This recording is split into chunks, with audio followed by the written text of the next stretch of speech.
Merci Monsieur le maire, mes chers collègues, cher Président. Vous nous proposez de mettre en œuvre un programme ambitieux de sécurisation de l'accès à la Tour Eiffel, monument hautement symbolique de la ville de Paris, qui est, nous le savons tous, une cible potentielle compte tenu de sa visibilité pour les terroristes.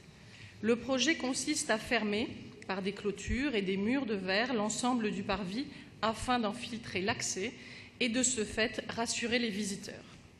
Nous vivons, hélas, sous le joug de la menace terroriste et j'approuve toutes les initiatives qui permettront d'envoyer un message de sécurité à ceux qui veulent visiter notre capitale.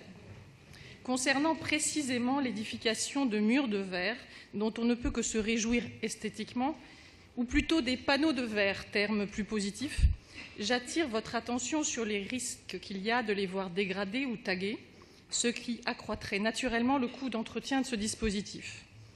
Il existe aujourd'hui des sociétés françaises de haute technologie qui peuvent intégrer au cœur même des parois de verre des motifs, voire la reproduction parfaite d'œuvres d'art.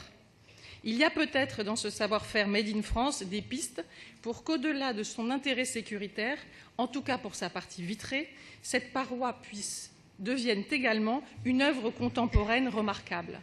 Nous pourrions imaginer par exemple que ces panneaux de verre portent l'histoire de Paris ou encore les grandes œuvres de nos musées afin d'inviter les 7 millions de visiteurs de la Tour Eiffel à découvrir les autres monuments culturels de notre capitale. Compte tenu de l'investissement très important consacré à ce projet de sécurité, 20 millions d'euros, je crois indispensable d'en faire aussi un investissement de rayonnement pour le savoir-faire français et la culture à Paris. Plutôt que d'imaginer une simple barrière de sécurité réversible, il me semble nécessaire d'ambitionner d'en faire un élément qui, à lui tout seul, pourra également être objet de visite et de découverte.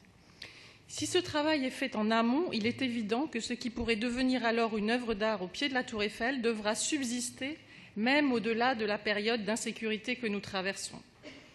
Car contrairement à nos collègues des groupes communistes et écologistes, je ne crois nullement que ce projet puisse être réversible. Qui prendra la décision politique d'un jour démolir un investissement aussi important? Qui tentera le diable face au risque de susciter un attentat dès le lendemain? À mon sens, aucune personne raisonnable. Je vous en remercie.